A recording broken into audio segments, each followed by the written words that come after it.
This engine's for my 1970 Dodge Dart Swinger. It's original, an FC7 car, plum crazy purple, white bumblebee stripe with a black vinyl top and black guts.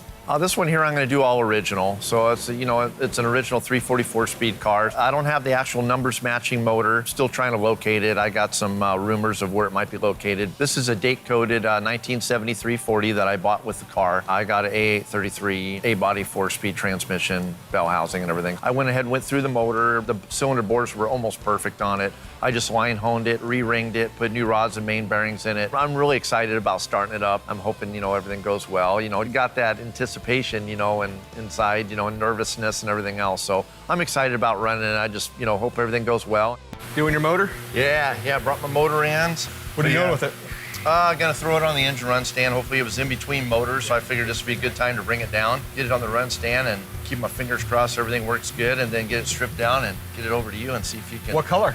Shoot some Hemi orange on it. Oh, yeah, I know. Fun. Plum crazy purple car. It would look pretty cool having a purple motor in there. Will seems excited. I'm happy that he's gonna paint it for me and stuff, and willing to help me out. Oh, it's awesome that Dave brought his motor in here. I'm looking forward to helping him paint it, moving it right along here.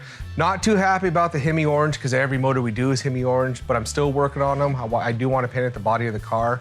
I think that would look pretty cool having a plum crazy car with a plum crazy motor. Will wants to paint the motor, trying to talk me into painting the motor plum crazy purple because my car's FC7, but that's not going to happen. Sorry, Will. What's on it now? It's like some etching primer, just rattle can stuff. It had some bare metal on the valve covers. They were raw steel and stuff, so I just kind of... So we could probably just brake clean the whole thing and just have it... Exactly. So is it safe to say, because you built this motor, it's going to fire off on the first start? Yeah, I hope so. Because if this fires off on the first start and Mark's doesn't. Yeah, that would look really good. That would look really good, wouldn't it? Really nice. So. I think it's great that actually an employee here has a Mopar. I don't have one. I got a Volkswagen. Mike has nothing.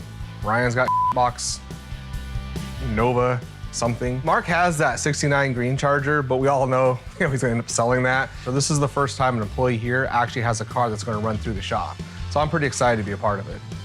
I got a few things put on, but there's a lot to the engine run stand I don't know. So I got to get Mike in here and use his expertise of, putting the rest of the components on the motor and running this engine run stand, because I've never done it before. So it's great being in the engine room and working on a motor. It's cool. Get a chance to work with Mike a little bit on an engine. He comes out and helps me out quite a bit in the assembly room.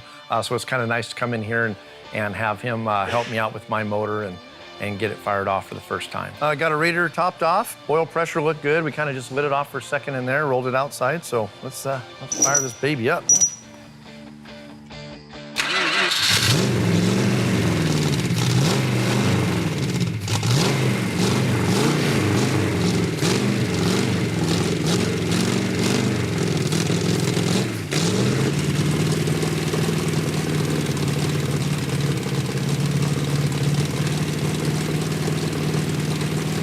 A little rough, huh? Run a little rough. Or plug wire, or who knows.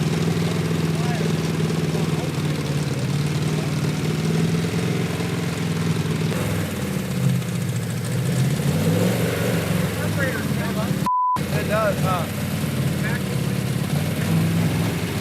It's plugged on the back.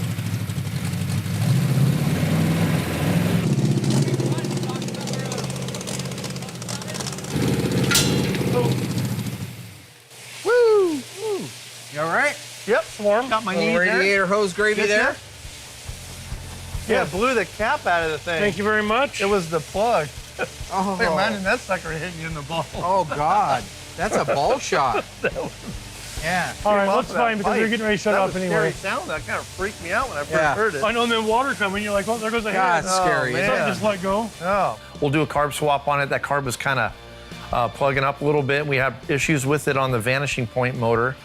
So we're going to do a carb swap on it tomorrow and get that cam broken good. Somebody just didn't tighten the clamp, but it's working great. It was running the right temperature. At 80 pounds of oil pressure. Yeah. Yeah, I think it was good. That might be the highest oil pressure we've had out here. So that's a good thing. Yeah, low power performance, high volume oil pump there. So And you got a mild cam in it, you were saying. Yeah, it's actually, yeah, it's just a little bit above stock. That's what, awesome. What a lot of builders are recommending for this 340. So yeah, I mean, I was super stoked, you know, the way it ran. Yeah, I'm really happy. So it's always nice to go home on a good note, and that's what I get to do tonight.